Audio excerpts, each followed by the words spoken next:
Some cars were never meant to last, and some were never meant to be seen at all. These machines were so wild, so dangerous, or so controversial that they were banned and buried before most people even knew they existed. No commercials, no collector hype, no legacy, just silence. Built in America, erased by force. Here are 13 banned American cars you've never seen, and the shocking reasons why they vanished without a trace. Number 1. The 1986 Pontiac Grand Prix 2+2 Aero Coupe was a car built not for the public, but for the very edge of racing's rulebook. It existed because it had to. Not because anyone at Pontiac thought there'd be a waiting list at the showroom. Its very existence was born in the fire of NASCAR's high-speed ovals, and for a brief, surreal moment, it crossed over into the world of civilian ownership, looking completely out of place every second it spent there. In the early 1980s, NASCAR teams began pushing the envelope of aerodynamics. To be competitive on superspeedways like Daytona and Talladega, cars needed better airflow management and less drag, especially in the high-speed draft.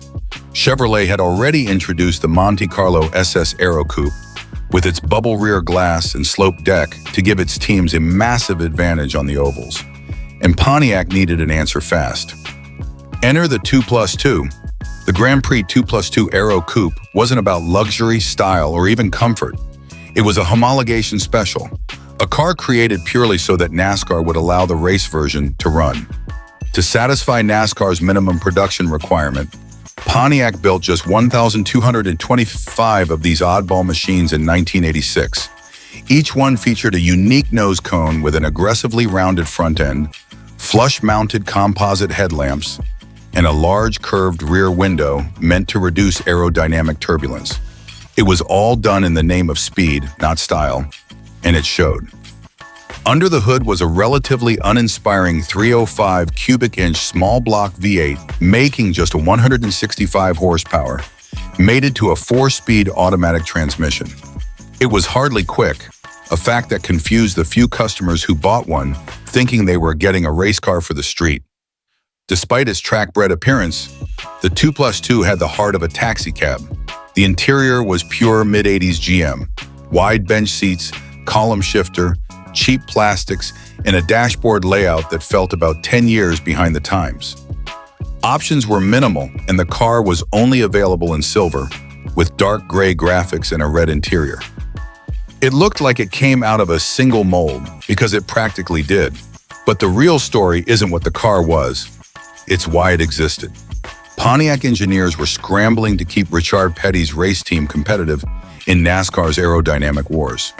They needed a car that could survive in the draft, hug the air at 180 miles, and not get left behind by the sleek Chevrolets. So they built the 2+2, slapped just enough onto the street version to make it legal, and got it through NASCAR's homologation loophole. Dealers didn't know what to do with it.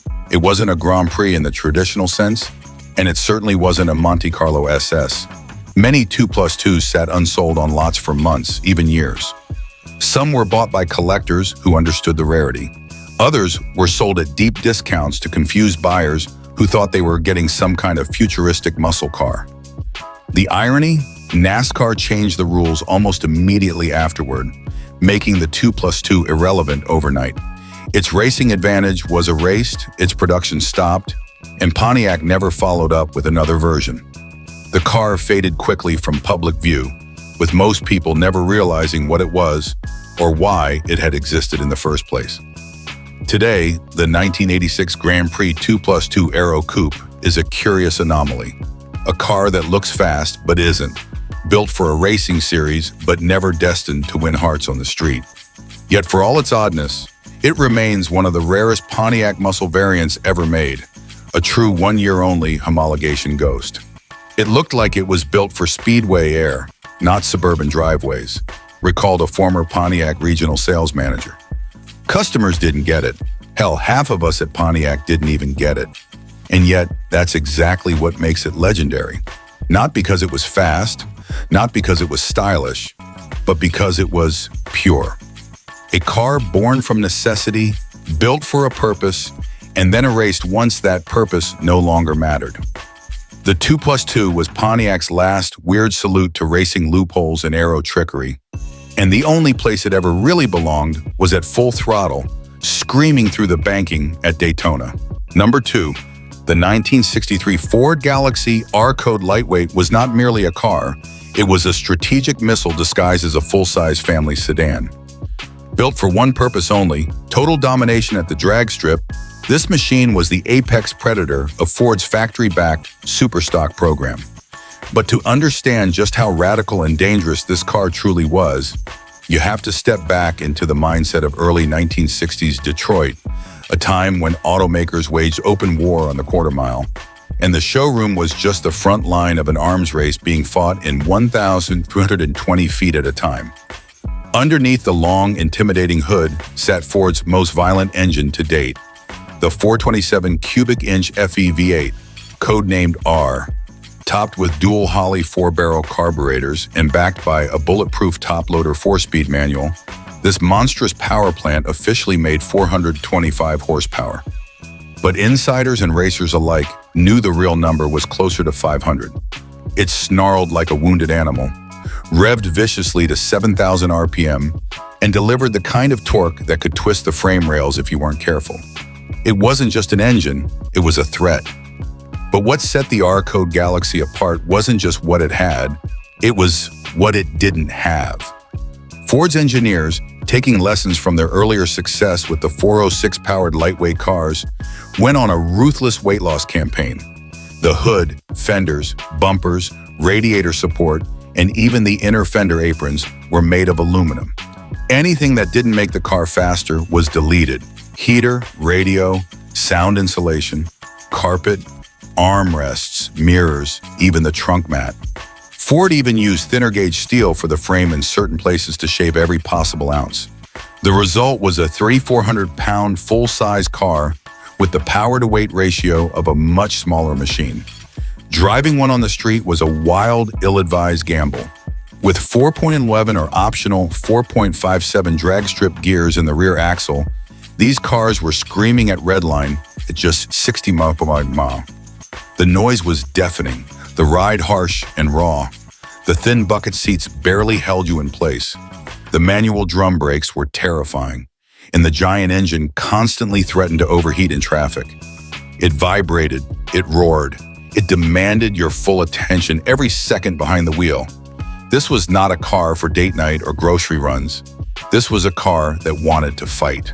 Ford never intended the R-Code lightweight to be sold to the general public.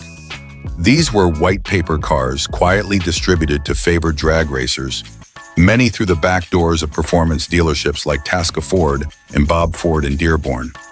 Officially, they were for off-road use only. Unofficially, a few slipped through the cracks into private hands, either through dealer connections or sheer insistence by customers who knew exactly what they were buying. But Ford was uneasy about that. There were lawyers to think about. Liability, headlines, wrecks. And there were wrecks. Some of these cars were totaled within days, drivers unprepared for the violence under the hood or the complete lack of creature comforts. Others were promptly converted into dedicated NHRA superstockers. One minute they were rolling out of the dealership, the next they were being caged and lettered up for battle at the local strip. Some survived the 60s, most didn't. The NHRA, alarmed by what they called factory cheater cars, eventually stepped in. These ultralight specials from Ford, Chrysler, and GM were seen as giving an unfair advantage to factory-backed racers. New rules were written, minimum production numbers were enforced, safety regulations tightened, and almost overnight the party ended. Ford pulled the plug on the Galaxie lightweight program by the close of 1963. All told, it's estimated that fewer than 212 of these cars were built. Some say as few as 150. Survivors are rare, precious, and immensely valuable. Many were raced to death. Some were crashed. A few ended up forgotten in barns, only to be rediscovered decades later by stunned collectors. Each one tells a story of a brief, brilliant moment when the lines between race car and street car were completely erased, and no one really cared how dangerous it was. One former Ford engineer later summed it up best. We weren't selling cars. We were selling power. It was like handing someone a stick of dynamite and saying, "Good luck." And that's exactly what the 1963 Ford Galaxie R-Code lightweight was, dynamite with wheels. Beautiful, brutal, and too dangerous to be allowed to exist for long. Number 3. The 1971 AMC Javelin AMX 401 Go package stands as one of the most poignant symbols of muscle car culture. Caught in the eye of a storm, it could not escape. An era when roaring engines and wild styling collided headfirst with shifting economic realities and mounting regulatory pressure. For American Motors Corporation, a smaller player in the muscle car battlefield dominated by Detroit's Big Three, the Javelin AMX was its proud, scrappy contender. And with the 401 Go package, AMC unleashed its most potent version, an unapologetic, fire-breathing beast designed to rival the best muscle cars of the early 70s. But this beast came with a fatal vulnerability: rising insurance costs that strangled demand and doomed the car to commercial obscurity almost overnight. Underneath the Javelin's aggressive sheet metal lurked AMC's legendary 401 cubic-inch V8, an engine born from a lineage of brute force power plants designed for towing, racing, and everything in between. The 401 wasn't just a large engine, it was a raw expression of muscle car spirit, producing a hefty 330 horsepower and an earth-shaking 430 pound-feet of torque. The Go package was more than just power. It included heavy-duty suspension components, front disc brakes for improved stopping, dual exhaust tuned for growl and performance, and beefier tires to put that power to the pavement, but without losing grip. Shift options included AMC's stout 4-speed manual or a reliable 3-speed automatic, giving drivers a choice between full control or easy cruising with muscle. The 1971 Javelin AMX 401 was fast, very fast. Its acceleration and quarter-mile times could compete with, and sometimes surpass, more famous muscle cars from Dodge, Chevrolet, and Pontiac. The car's styling matched its performance, featuring a bold front grille, aggressive hood scoop, racing stripes, and a wide stance that screamed performance. Unlike many of the Big Three's muscle cars, AMC's Javelin offered something a little different: a bit of underdog grit combined with practical muscle and distinctive design flair. Enthusiasts loved it for its rarity and character, but while the car was engineered to excite, the market had other ideas. By 1971, the muscle car era was already under siege from a cocktail of factors: tightening emissions regulations, soaring fuel prices, and most critically, skyrocketing insurance premiums for high-performance vehicles. Insurance companies had started to classify big block muscle cars as hazardous liabilities, especially when young drivers, the prime buyers of these cars, were involved. Premiums soared to levels that made insuring a 401 Javelin financially unfeasible for most potential owners. Dealerships found themselves stuck in an impossible bind. These high-performance Javelins simply wouldn't sell at the sticker prices demanded. Not because of the car's capabilities, but because the cost of insurance scared buyers away.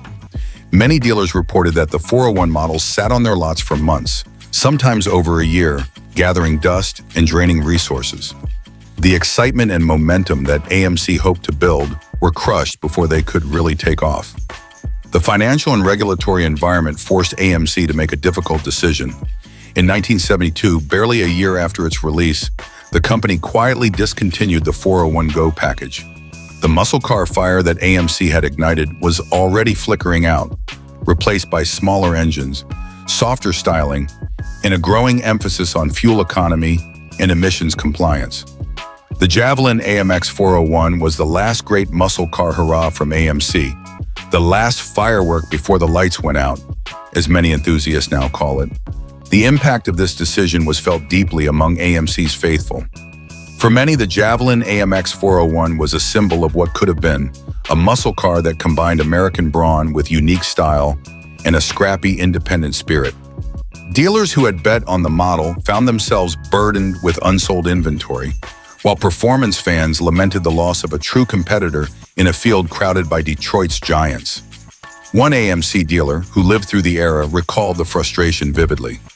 "We loved that car. It had power and style no one else could touch for the price. But the insurance companies crushed it.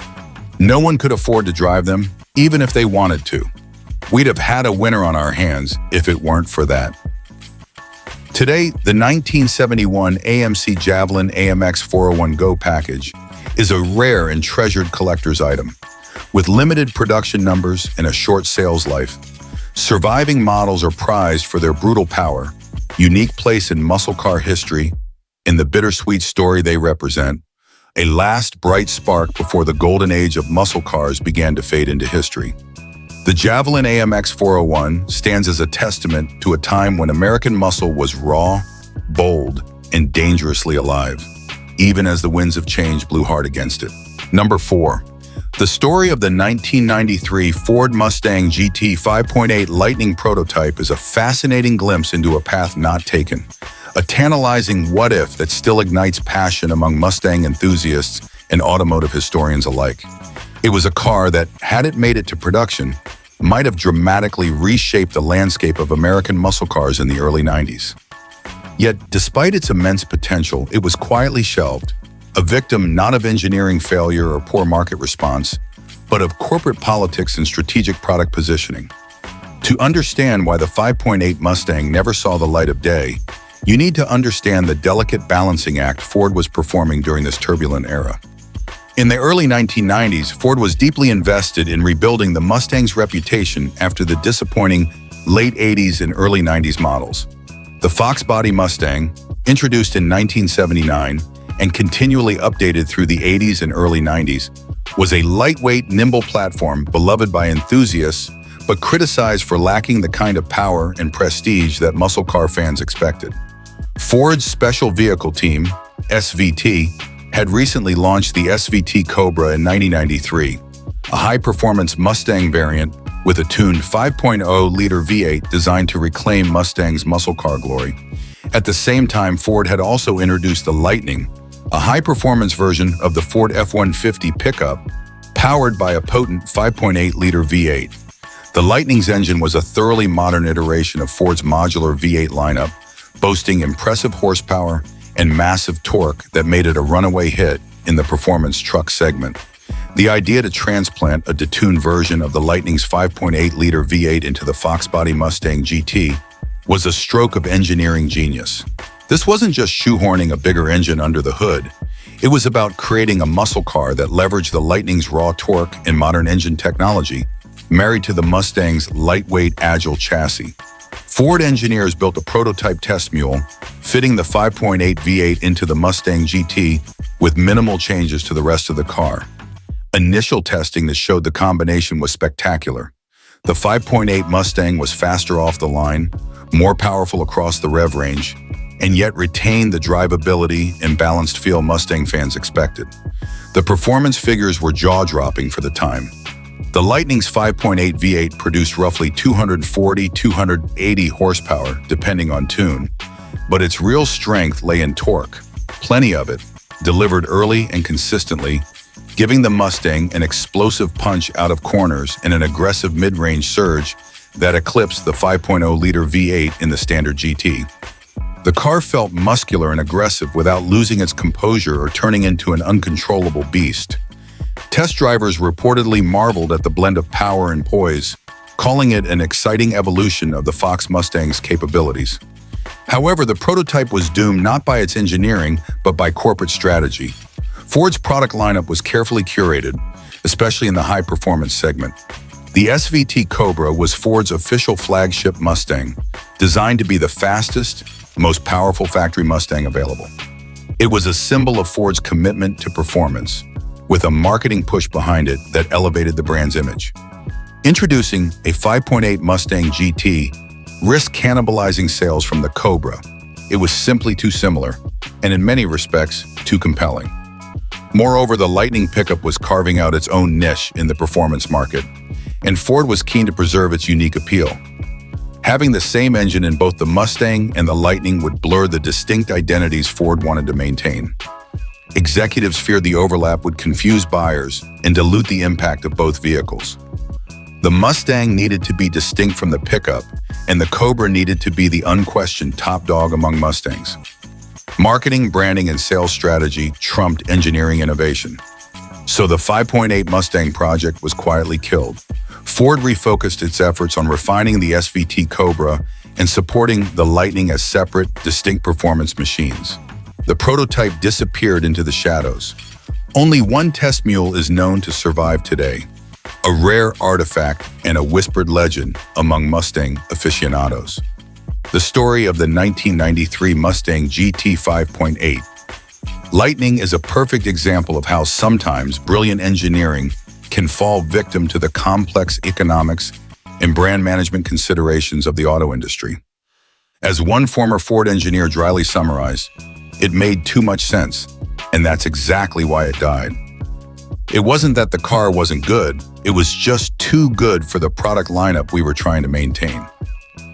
Today, the surviving prototype remains a ghostly glimpse of an alternate Mustang history, an untamed muscle car beast that might have changed the game but instead was silenced before it could roar onto the streets. Number 5. The 1972 Chevrolet Vega Cossworth 4-valve prototype represents one of the most intriguing yet ultimately tragic intersections of ambition, innovation, and harsh market realities in American automotive history.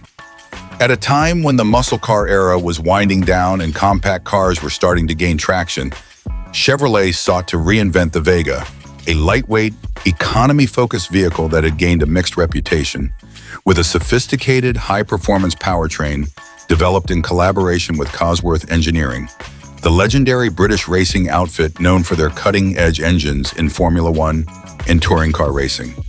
Long before the well-known 1975 Cosworth Vega was unveiled, Chevrolet engineers were hard at work developing a far more advanced version of the Cosworth engine tucked into a 72 Vega shell.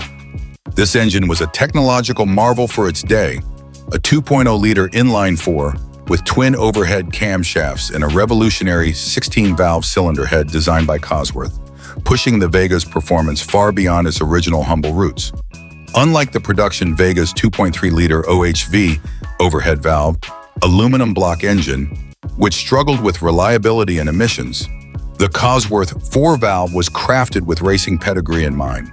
It breathed with precision and revved much higher, delivering significantly more horsepower, smoother throttle response, and a level of refinement rarely seen in an American compact car of that era.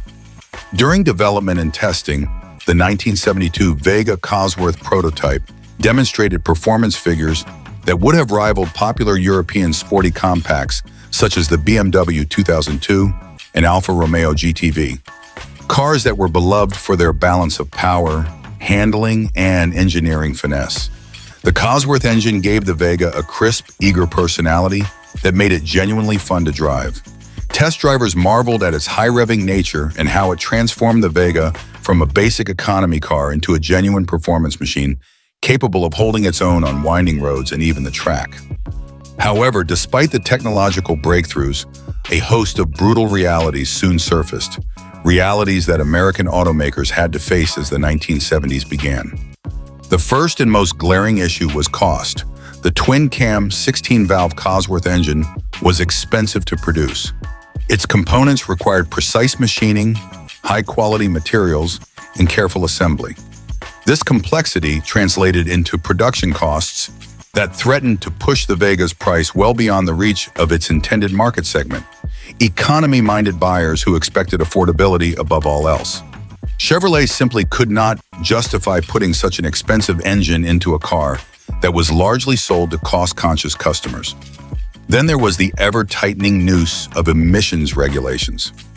By the early 1970s, the EPA was imposing increasingly strict limits on pollutants, forcing automakers to add costly and complicated emissions control hardware to their engines. The high-performance Cosworth 4-valve engine, designed originally for racing applications, was difficult to adapt to these standards without sacrificing power or reliability. Attempts to modify the engine for emissions compliance were time-consuming and expensive, and often resulted in compromised performance. Reliability was another critical concern. The advanced valve train and high RPM capabilities of the 4-valve design placed enormous stresses on engine components that, despite rigorous testing, had yet to prove their long-term durability in a mass production context. Chevy engineers worried that customers would face maintenance headaches and warranty issues if the engine was rushed to market. Faced with these significant hurdles, cost, emissions, and reliability, Chevrolet executives made the difficult decision to shelve the 1972 Cossworth Vega 4-valve program.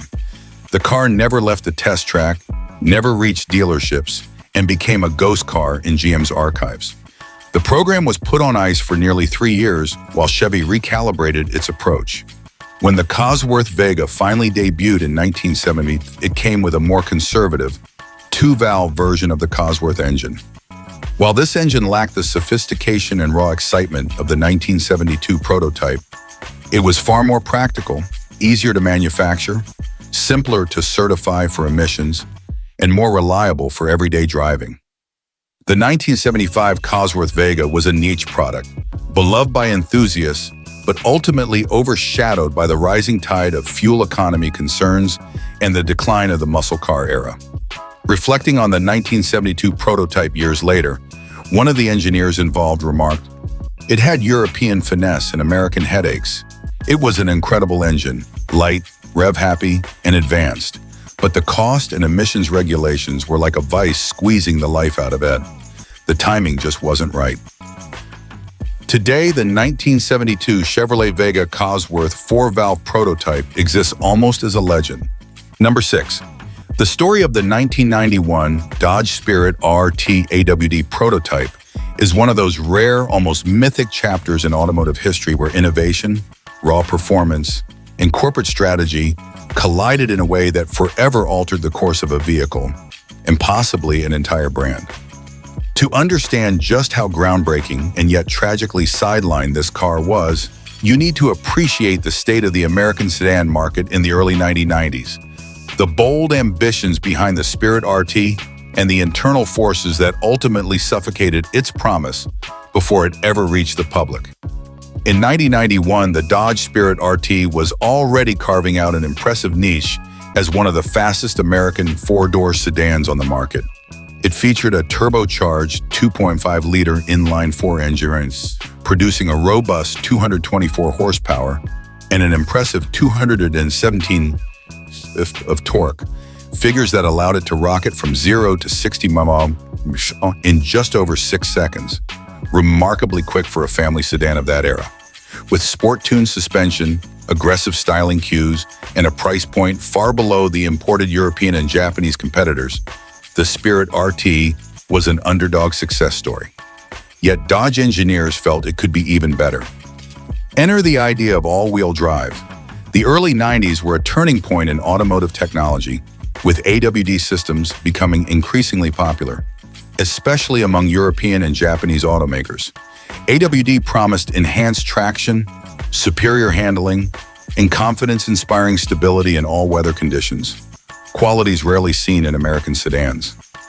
Chrysler's Eagle division was already experimenting with AWD in sportier models like the Eagle Talon, which shared a platform and many components with Mitsubishi's Lancer Evolution cousins. Dodge engineers, inspired by this, decided to marry the Spirit RT's potent turbocharged engine with the advanced AWD system from the Eagle Talon. The project was ambitious.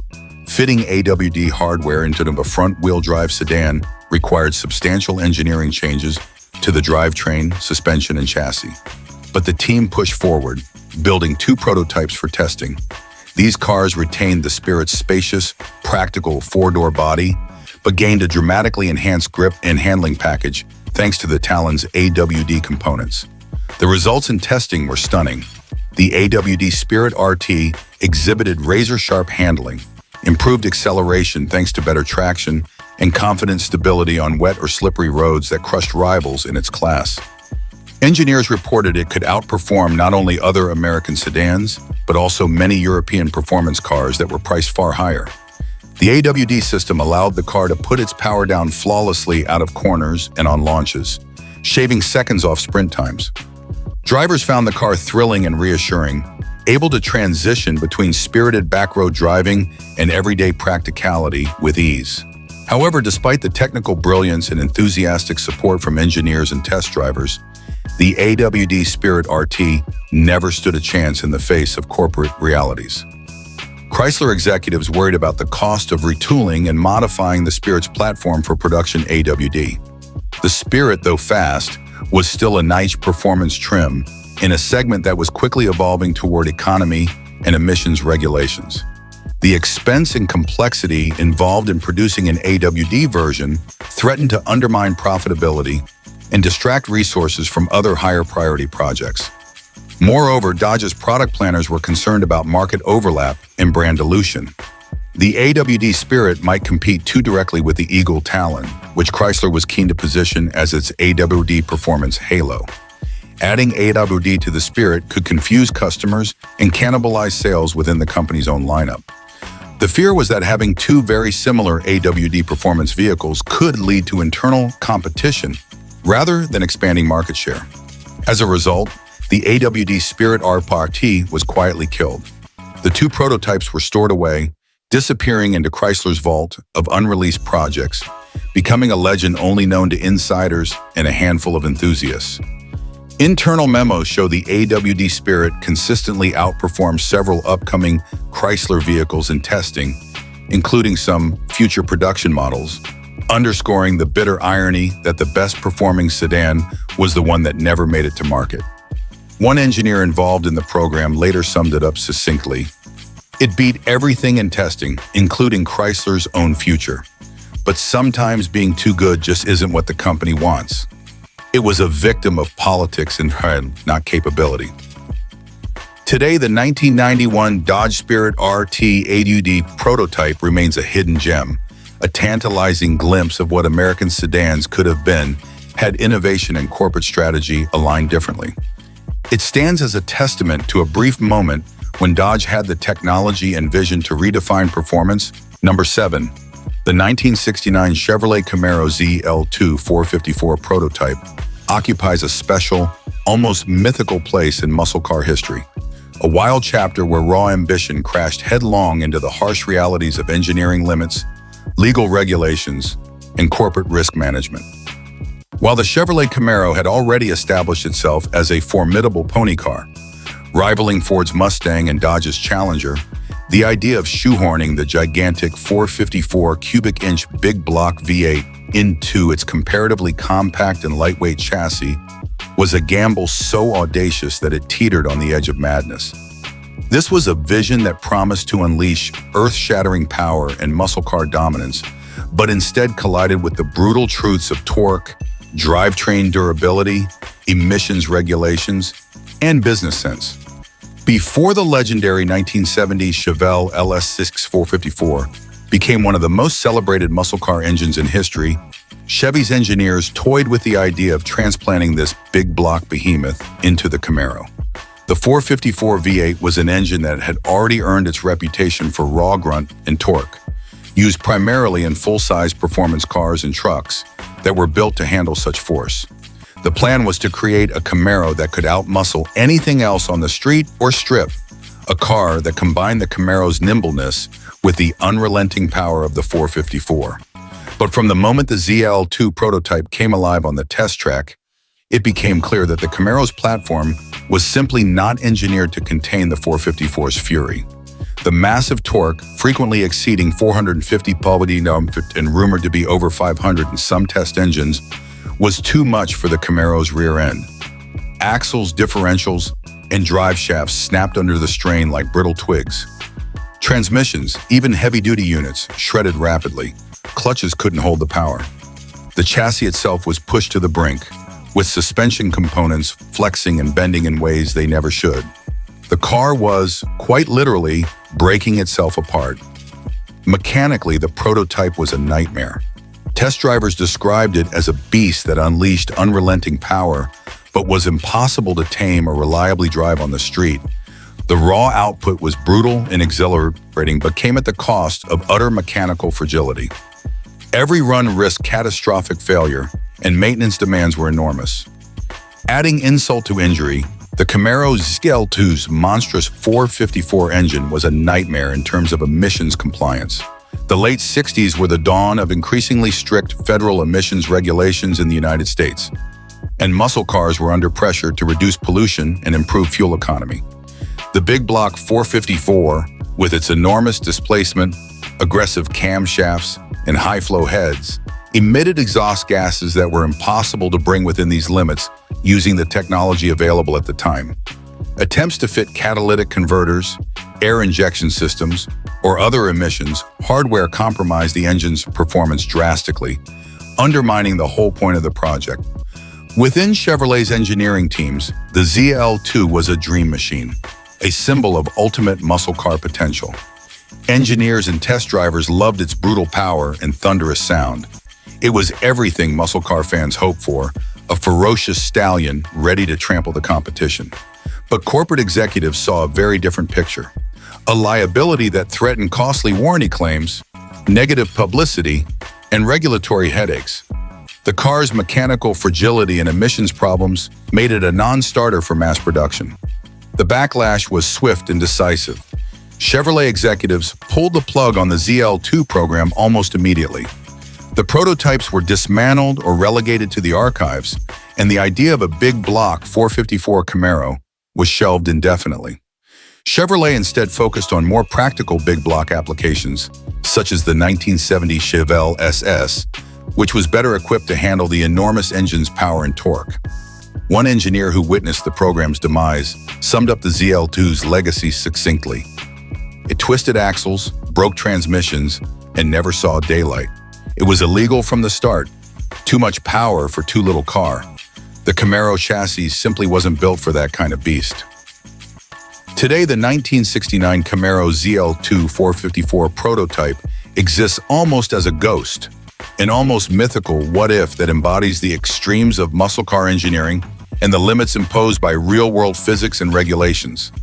It's a fascinating glimpse into an alternate muscle car history where raw horsepower and daring innovation nearly collided with mechanical and legal reality, only to be reined in at the last moment. For collectors, enthusiasts, and historians, the ZL2 represents the untamed spirit of American muscle, an unbridled vision of power that was simply too wild for its time. Its story is a reminder that sometimes even the most promising and thrilling engineering efforts are curbed by the unyielding constraints. Number 8. The 1982 Lincoln Continental Mark VI turbo diesel project is a fascinating and a largely forgotten episode that illustrates the automotive industry's struggle to balance fuel economy, emissions regulations, and luxury during a pivotal moment in American car history. The early 1980s were marked by lingering fuel crises from the previous decade, a burgeoning awareness of environmental impacts, and increasingly stringent government emissions mandates. Automakers faced enormous pressure to innovate quickly and deliver vehicles that could satisfy these conflicting demands. Against this backdrop, Lincoln, a marquee synonymous with American opulence, smooth rides, and powerful gasoline V8s, ventured into uncharted territory by experimenting with a turbocharged diesel power plant sourced from Germany, aiming to bring fuel efficiency without sacrificing luxury or refinement. This endeavor was rooted in a pragmatic recognition. Diesel engines, especially turbocharged variants, were well established in Europe as efficient, durable, and torque-rich alternatives to gasoline engines. European luxury brands like Mercedes-Benz had begun offering diesel variants in their sedans, and these models appealed to buyers seeking economical yet sophisticated transportation. Lincoln's leadership hoped that by importing this diesel technology, they could carve out a unique position in the American luxury market, offering customers the best of both worlds. Reduce fuel consumption amid soaring gasoline prices, without compromising the quiet, comfortable ride Lincoln was famous for. The turbo diesel engine selected was a compact but robust German-built unit designed with forced induction to offset the traditional sluggishness associated with naturally aspirated diesels. The turbocharger promised a significant boost in power and torque, making the engine suitable for the heavy Mark VI platform. On paper, the engine's torque characteristics were ideal for a luxury sedan, offering smooth, low-end grunt perfect for effortless cruising and relaxed acceleration. However, the ambitious project soon encountered a host of problems that ultimately proved insurmountable. The most critical was the increasingly tough emission standards imposed by the Environmental Protection Agency, EPA. Diesel engines were scrutinized closely due to their tendency to emit nitrogen oxides, NOx, particulates, and unburned hydrocarbons, pollutants that contributed to smog and health problems. Despite meticulous engineering efforts, the turbo diesel Mark VI consistently failed to meet these standards. The team experimented with various emissions control technologies: exhaust gas recirculation, EGR, particulate traps, and catalytic converters. But these measures compromised engine performance, fuel economy, and reliability. Beyond emissions, reliability issues compounded the car's troubles. Although the turbo diesel engine was proven in European markets, it was not fully adapted to American driving conditions, fuel quality variations, or the demands of a full-size luxury sedan. The Mark VI's weight and luxury amenities placed extra strain on the drivetrain and cooling systems. Test vehicles suffered from frequent turbocharger failures, fuel system problems, and cooling issues that led to overheating and costly repairs. These reliability concerns made the engine ill-suited for Lincoln's clientele, who expected a trouble-free, comfortable driving experience. Moreover, the complexity and expense of integrating this diesel powertrain into the Mark VI platform were significant. Extensive modifications were required to accommodate the engine's unique requirements, including reinforcing components and adapting fuel and exhaust systems. These engineering challenges drove up production costs at a time when the automotive industry was already navigating razor-thin profit margins. Ultimately, faced with a combination of persistent emissions failures, reliability concerns, and prohibitive costs, Lincoln executives chose to cancel the turbo diesel Mark VI program before any cars were released to the public. The project was quietly buried within Ford Motor Company's archives, known only to insiders and a handful of enthusiasts. The turbo diesel Mark VI remains a rare and elusive what-if in Lincoln's storied history. A former Lincoln engineer reflected years later on the project's demise with a mixture of disappointment and understanding. "We tried to bring diesel technology into a market that wasn't ready for it, especially not in a car like the Continental. It was a diesel luxury car America never asked for, and one the regulations never allowed. The technology was promising, but the timing and circumstances just didn't align." Today, the 1982 Lincoln Continental Mark VI turbo diesel stands as a symbol of the challenges automakers faced in transitioning to more efficient powertrains under increasingly complex regulations, especially within the luxury segment. Number 9. The 1968 Dodge Dart 426 Hemi Low 23 is not just a muscle car, it is a near-mythical symbol of raw, unfiltered power combined with lightweight aggression, representing one of the most extreme factory-built, drag racing machines ever to emerge from Detroit's muscle car heyday. While the Dodge Dart itself was a modest, mid-sized sedan aimed at budget-conscious consumers, the LO23 variant was an entirely different beast. Born from the relentless pursuit of dominance on the drag strip and a daring engineering gamble that sought to transplant the monstrous 426 cubic inch Hemi V8 engine into a chassis that was never meant to handle such power. The result was a car that pushed the limits of physics, engineering, and safety, forever carving its place in muscle car lore as one of the most legendary yet forbidden, high-performance vehicles ever produced. The late 1960s marked an era where American automakers were locked in an escalating battle for performance supremacy. Dodge, as part of Chrysler, was at the forefront of developing engines that could deliver staggering horsepower and torque figures to annihilate competitors.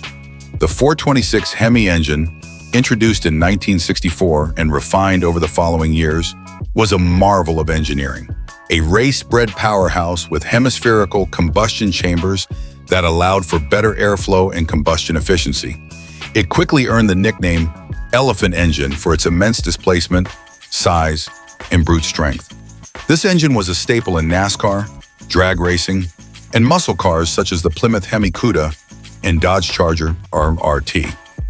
But while the 426 Hemi was generally installed in larger muscle cars with beefier platforms, Dodge took a radical approach by transplanting it into the lightweight Dodge Dart, a compact, relatively inexpensive sedan.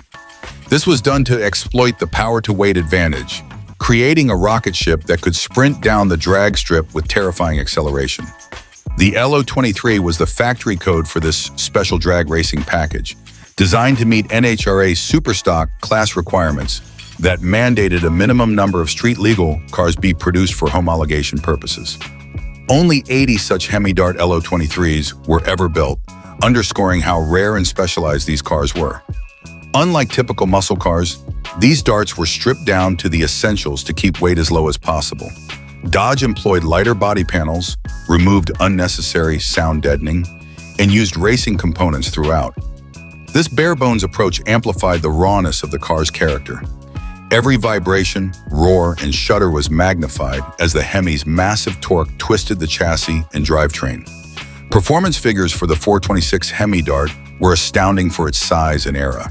The engine produced well over 425 horsepower, and more crucially, a monstrous amount of torque, often cited near 490 left available from low RPMs. This torque was a double-edged sword. It allowed the Dart to blast off the line like a rocket, achieving 1 to 60 mph times in the sub-5-second range, and cover the quarter-mile in the low 12-second zone or better, figures that made it one of the fastest factory-built muscle cars of its day. However, this unrelenting torque also stressed the mechanical components to breaking point. The drivetrain components, including the rear axle, drive shaft, transmission, and clutch, suffered greatly under the immense forces. Rear axles twisted and broke, transmissions shredded gears, and clutches were often destroyed after just a few hard runs. The lightweight Dart chassis itself showed signs of fatigue and stress, flexing and sometimes cracking under the relentless power. The car was a handful, requiring skilled drivers to keep it in control during launches and high-speed runs. The performance was so extreme that the National Hot Rod Association, NHRA, soon deemed the car too dangerous for competition in its existing form. The combination of the lightweight Dart platform and the powerful Hemi engine was considered a safety hazard, capable of unpredictable behavior on the strip. The NHRA banned the LO23 Dart from many racing events, forcing Dodge and its racers to look elsewhere or modify the car significantly. Dodge, for its part, was fully aware of the risks. The LO23 was never sold as a regular production car and was instead a purpose-built race car homologation special, produced in limited numbers primarily for drag racers and factory-backed teams. Dodge's engineers and executives understood that the Dart Hemi was a bomb on wheels, a car that demanded respect, skill, and a willingness to accept mechanical failures as part of its brutal package. Despite its short racing career and limited production, the 1968 Dodge Dart 426 Hemi LO23 earned a reputation as one of the most fearsome and thrilling muscle cars ever made. It embodied the very spirit of muscle car mania: uncompromising power, extreme performance, and a rebellious disregard for limitations. Number 10.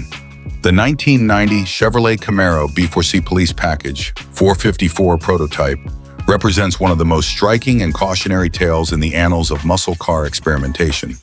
A project born from a bold vision, but ultimately doomed by the harsh realities of physics, engineering limitations, and safety concerns. At a time when law enforcement agencies across the United States were searching for vehicles capable of outperforming increasingly fast and agile criminal drivers, Chevrolet sought to answer the call with the B4C Police Package Camaro. This specialized variant of the Camaro was designed to deliver superior performance, durability, and handling tailored to the rigors of police pursuit work. Yet, in an effort to push performance beyond all existing boundaries, GM engineers embarked on a daring and ultimately ill-fated program to transplant the legendary 454 cubic inch big block V8 into the Camaro's compact F-body chassis, creating what was intended to be the ultimate high-speed pursuit machine. The 454 big block engine was an icon of raw American muscle, known for its colossal displacement, immense torque, and thunderous presence under the hood. It powered some of the most revered muscle cars of the late 1960s and early 1970s, including the Chevrolet Chevelle SS and Corvette, boasting power outputs easily eclipsing 400 horsepower and torque figures that delivered bone-jarring acceleration. However, by the late 1980s and early 1990s, this engine had largely fallen out of favor in production cars due to changing emissions regulations and fuel economy concerns. Nonetheless, GM's engineers saw an opportunity to harness the 454's brute strength for law enforcement, where raw power could translate into safer, more effective pursuit vehicles capable of dominating high-speed chases. Initially, the concept seemed sound. The Camaro B4C police package already featured upgrades such as beefier suspension components, reinforced frames, and enhanced brakes, all intended to improve its suitability as a pursuit vehicle. By mating the 454 big block to this platform, engineers hope to produce a car with unparalleled acceleration and top speed, giving officers a decisive edge on the road. Early testing on straight-line acceleration delivered exactly what was expected: explosive power and blistering speed. The 454-powered Camaro could surge off the line with a ferocity that left conventional police vehicles in the dust. It was capable of reaching highway speeds in moments and maintaining those speeds with ease. On paper, the combination seemed unstoppable, a muscle car with cop-level endurance and performance. However, as the test programs expanded to include high-speed cornering, emergency maneuvers, and extended highway pursuit simulations, the Camaro B4C 454 quickly revealed fatal flaws. The F-body platform, originally designed to accommodate smaller, lighter V8s like the 305 and 350 cubic inch small blocks, was simply not engineered to withstand the stresses imposed by the massive 454. The added engine weight shifted the car's center of gravity forward, causing a pronounced imbalance that severely compromised handling. Test drivers reported unsettling front-end lift at high speeds and an unnerving tendency for the rear suspension to become overwhelmed, leading to unpredictable oversteer and dangerous instability during evasive maneuvers or rapid lane changes. Furthermore, the Camaro's suspension and braking systems, though upgraded for the B4C package, were unable to fully compensate for the enormous torque and weight of the big block. Rear axle components were strained to breaking points, suspension bushings wore out rapidly, and braking distances increased noticeably under the added mass. The structural integrity of the chassis itself was called into question after repeated high-G cornering tests revealed flexing and potential fatigue cracks. Adding to the mechanical woes, the thermal demands of the 454 engine exceeded the Camaro's cooling system capacity. Prolonged high-speed driving and sustained heavy throttle applications led to overheating issues, risking engine damage and sudden loss of power, an unacceptable risk for a vehicle intended to protect public safety. Despite valiant attempts by engineers to reinforce suspension components, upgrade cooling systems, and recalibrate handling, the inherent limitations of the Camaro's F-body platform proved insurmountable. GM leadership, in consultation with law enforcement advisors and safety experts, concluded that the 454-powered B4C Camaro was simply too dangerous to deploy. The prototype was shelved quietly, the program terminated, and the few prototypes built were hidden away, never to see public roads or official police service. Reflecting on the project years later, one engineer involved summed it up with a mixture of frustration and dark humor. The cops asked for power. GM gave them fear. Number 11.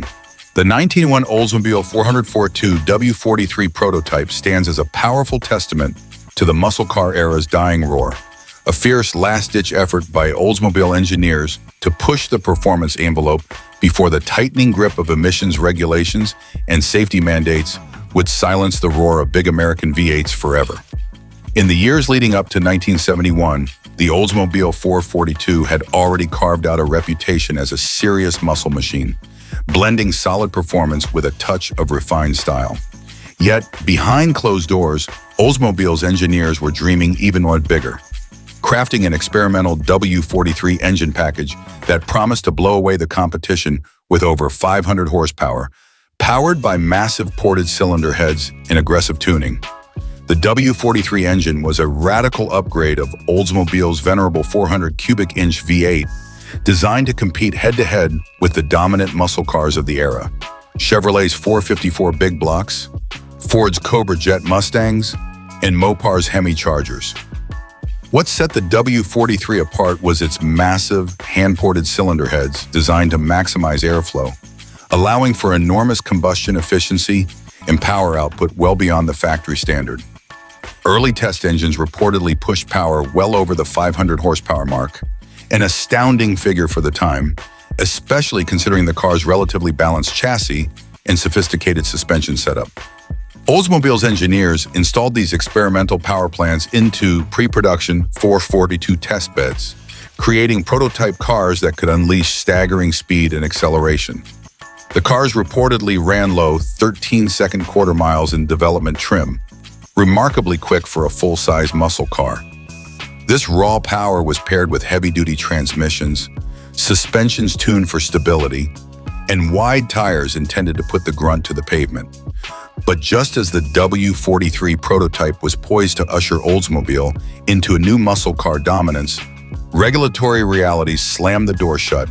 The early 1970s marked the beginning of an era of sweeping federal emissions and safety regulations that fundamentally altered the muscle car landscape.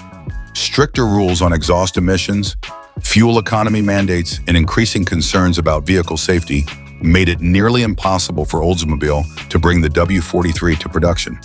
The massive port heads, aggressive camshaft profiles, and high compression ratios that delivered such exhilarating power were incompatible with new clean air standards.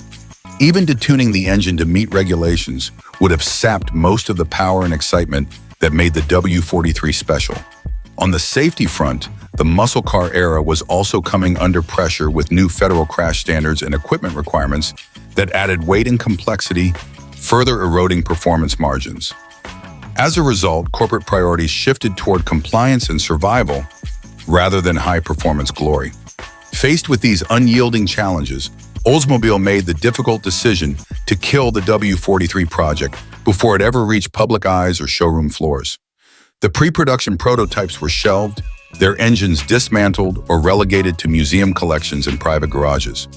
The W43 became one of the many what-if stories of muscle car history, an engine and car that could have been a legend, but instead became a victim of the end of an era. One engineer involved in the project reflected poignantly on the W43's fate. It was their final bullet, and they never got to fire it. We built a monster under the hood, but the world wasn't ready. Regulations put an end to what could have been Oldsmobile's crowning muscle moment. Today, the 1971 Oldsmobile 442 W43 prototype remains a symbol of muscle car ambition cut short, an embodiment of the tension between engineering passion and regulatory realities that ultimately reshaped American automotive history. For collectors, enthusiasts, and historians, it stands as a ghostly reminder of the muscle car's last hurrah, a hidden powerhouse that never got to roar before the curtain fell on the golden age of American muscle. Number 12. The 1970 Ford Torino King Cobra stands as one of the most tantalizing and elusive chapters in the saga of American muscle cars. A car born in the feverish crucible of NASCAR's late 1960s aerodynamic arms race, but snatched away before it could fulfill its destiny. This was a time when speed on the super speedways wasn't just about raw horsepower. It was a game of science, engineering, and sheer innovation where every tenth of a second counted. Dodge had set the tone with its revolutionary Charger, Daytona, while Plymouth followed with the equally radical Superbird, both featuring massive rear wings and pointed nose cones that transformed the muscle car landscape. Ford, eager to stake its claim and not be left behind in this aero war, conceived the King Cobra, an aggressively aerodynamic, purpose-built Torino prototype that was poised to slice through the air and dominate NASCAR racing. Unlike any other Torino before it, the King Cobra's design was the culmination of cutting-edge wind tunnel testing and NASCAR's technical expertise. The front end was radically extended into a long, pointed nose cone that minimized drag and improved high-speed stability, allowing the car to cut through the air with the precision of a finely sharpened blade. This wasn't just an aesthetic choice, it was a functional weapon, engineered to challenge the dominance of Chrysler's winged monsters. The bodywork was sleek, with subtle tweaks to the roofline and fenders that enhanced aerodynamic efficiency without compromising the car's muscular presence. The King Cobra sat low with suspension calibrated for the rigors of high-speed oval racing, further enhancing grip and control at extreme velocities. Under the hood, the King Cobra was powered by Ford's formidable 429 cubic inch Cobra Jet V8, a high-output engine developed explicitly for racing and performance applications. This powerhouse was tuned to unleash blistering horsepower. Reports suggest outputs in the neighborhood of 375 to 400 horsepower, although many believe the true potential was far higher once fully optimized. Coupled with the car's aerodynamic prowess, this made the King Cobra a potential juggernaut on the track, capable of reaching speeds that could rival or surpass the Daytona and Superbird. Yet, despite its promise and painstaking development, the King Cobra's fate was sealed before it could take its place on the starting grid. Ford produced only 3 prototypes, just enough to conduct testing and homologation runs in preparation for NASCAR competition. But just as the King Cobra was poised to make its debut, NASCAR's governing body intervened decisively. Concerned about escalating speeds, rising costs, and safety risks associated with these extreme aerodynamic devices, NASCAR imposed a ban on the use of oversized nose cones and rear wings, starting with the 1971 season. This ruling effectively ended the era of the Aero Wars, stripping Ford, and indeed all manufacturers, of the ability to race cars like the King Cobra in their intended form. The impact was immediate and devastating. The King Cobra, with its radical aerodynamic package and specialized chassis, was rendered obsolete overnight.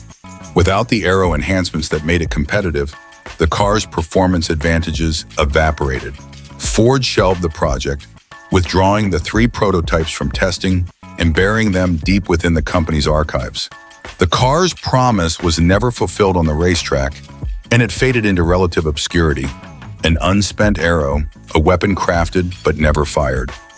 The King Cobra has since become a near mythical figure among muscle car and NASCAR enthusiasts, a symbol of innovation thwarted by regulation, and a reminder of a thrilling, if brief, chapter in American motorsport history.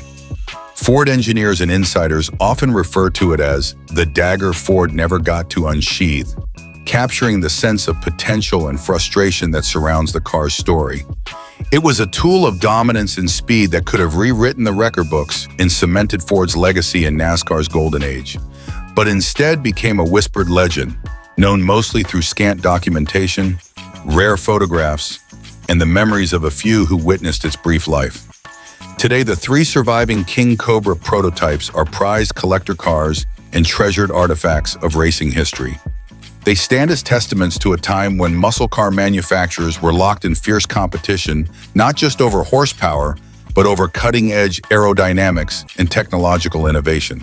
They also remind us of the fragile balance between progress and regulation, how quickly the tide can turn, and how even the most daring engineering feats can be halted by forces beyond the racetrack. The story of the 1970 Ford Torino King Cobra is thus more than just a tale of speed and design. It is a narrative about ambition, innovation, and the limits imposed by safety and governance. Number 13, the 1987 Mercury Cougar XR7 Turbo AWD concept represents one of the most fascinating and overlooked chapters in the evolution of American performance luxury coupe. A bold, forward-thinking attempt by Mercury to leapfrog the competition by combining cutting-edge technology, advanced drivetrain engineering, and refined suspension systems into a single, cohesive package. At a time when the automotive industry was just beginning to embrace turbocharged engines and all-wheel drive systems, especially in American vehicles, Mercury's engineers and designers envisioned a car that could seamlessly blend the thrills of performance driving with the comfort and sophistication expected of a luxury coupe. Yet despite its promising innovations, this ambitious project never progressed beyond the concept stage, falling victim to a confused market, internal indecision, and the challenges inherent in introducing a product that straddled multiple automotive segments in an era when consumers preferred clear-cut identities. The story begins with Mercury's desire to build on the success of the Thunderbird Turbo Coupe, a vehicle that had established itself as a sporty yet approachable car featuring a turbocharged 2.3-liter inline-4 that delivered spirited acceleration and commendable fuel efficiency, qualities that were becoming increasingly important in the late 1980s. Mercury took inspiration from this and sought to enhance it further by integrating an all-wheel drive system, a technology that was rare in American passenger cars at the time, but rapidly gaining a reputation for improving traction, handling, and overall driving confidence, especially in inclement weather. The AWD system selected was adapted from Lincoln's sophisticated suspension and drivetrain engineering, promising a driving experience that would feel both agile and composed, offering the best of sportiness and luxury in one package. The result was a car that, by all technical and engineering accounts, performed remarkably well. Test drivers praised the vehicle's balance, noting how the AWD system helped channel the turbocharged engine's power more effectively to the pavement, mitigating the wheel spin and torque steer that often plagued high-powered, front or rear-wheel drive cars of the period. The suspension setup, borrowed from Lincoln's luxury sedans, offered a supple, refined ride that masked the car's performance intentions, giving it an air of effortless grace. The turbocharged engine, with its punchy mid-range torque and quick spool-up times, provided the Cougar XR7 with strong acceleration and the sort of responsiveness that enthusiasts would have appreciated. The integration of AWD with a turbo engine was pioneering for an American coupe at the time, positioning the car as a potential technological flagship for Mercury. However, the project faced a series of critical hurdles that ultimately doomed it. First and foremost was the issue of market positioning. Mercury's traditional customer base for the Cougar XR7 expected a car that prioritized style, comfort, and a certain classic American luxury experience, typically powered by V8s and featuring rear-wheel drive. The introduction of a technologically complex AWD turbocharged system conflicted with this image. Customers interested in luxury were often wary of advanced mechanical complexity, fearing higher maintenance costs or unfamiliar driving characteristics. Conversely, performance enthusiasts, especially in the late 80s muscle and sports car communities, tended to gravitate toward rear-wheel drive vehicles with traditional V8 powertrains, valuing raw power and a more visceral driving feel. The AWD turbo setup was, in a way, too refined and too complex for the muscle car crowd, and too performance-oriented for the luxury crowd, caught awkwardly in between. Secondly, the engineering complexity translated into significantly increased production and development costs. The AWD system, though sophisticated and effective, added weight and mechanical complexity that required extensive testing and refinement to ensure reliability and drivability. Manufacturing costs would have soared compared to the more conventional Cougars in Mercury's lineup. With the automotive market of the late 1980s becoming increasingly cost-conscious and competition from both domestic and imported vehicles intensifying, Mercury's executives were wary of launching a niche product that could confuse customers, burden dealerships with complicated service requirements, and potentially generate disappointing sales. Moreover, marketing such an innovative but complex vehicle presented its own set of challenges. Mercury struggled to find a clear message that would resonate with buyers. Was the Cougar XR7 Turbo AWD a performance coupe, a luxury cruiser, or something in between? This ambiguity made the car a hard sell to dealers and consumers alike, many of whom preferred straightforward, easily understood product offerings.